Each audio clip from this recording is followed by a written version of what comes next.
Retaining walls are practical and useful landscape features that can serve multiple purposes, especially for those with slopes or hills in their terrain. In this video, we'll cover the basics of what supplies you'll need for a concrete block retaining wall.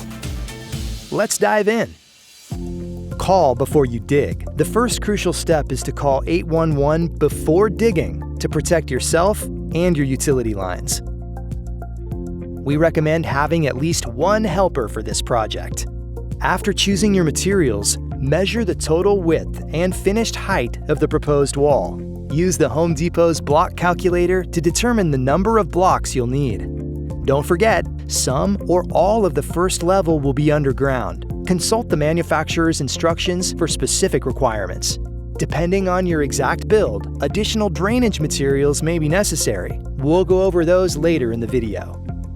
To get started, create a level base.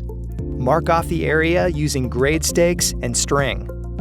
If your wall will be curved, use spray paint to mark the shape. A line level will make the string a reliable reference. Check the depth of the trench by measuring down with a tape measure in several spots. Your trench is level when the distance between the string and the bottom is the same along the entire length.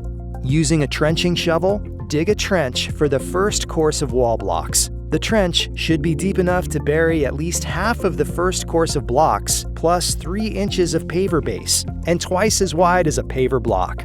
Once the trench is dug, compact it with a hand tamper or plate compactor. Next, fill your level trench with a 2 to 3 inch layer of base material. Use a rake or shovel to make sure it is evenly laid, and use your tamper to compact the surface. Go across the ditch with a level and make sure it is even throughout. It's time to start laying some blocks. Center your first course of blocks in the middle of the trench and use your level to make sure it is even. Continue checking your level throughout the first course and adjust as needed by tapping down blocks with a rubber mallet.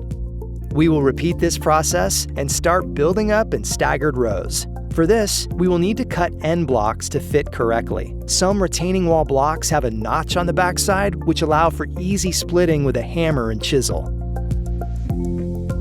Continue building your wall up, regularly checking your level and adjusting as needed, and sweeping off debris from new layers.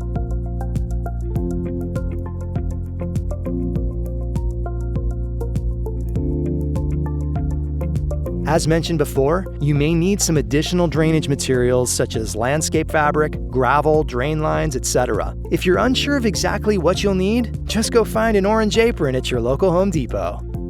Once your wall is built to your desired specifications, you can begin filling in the area behind the wall with sand or gravel. If using sand, cover the backside of the wall with landscaping fabric to prevent seeping. Add your backfill material in small portions and tamp down as you go to avoid hollow spots in the backfill. Fill until slightly below the top level of the wall.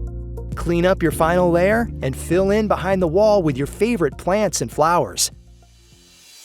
A retaining wall is an ideal way to bring together form and function for a satisfying and worthwhile DIY experience. Good luck, and thanks for shopping at the Home Depot.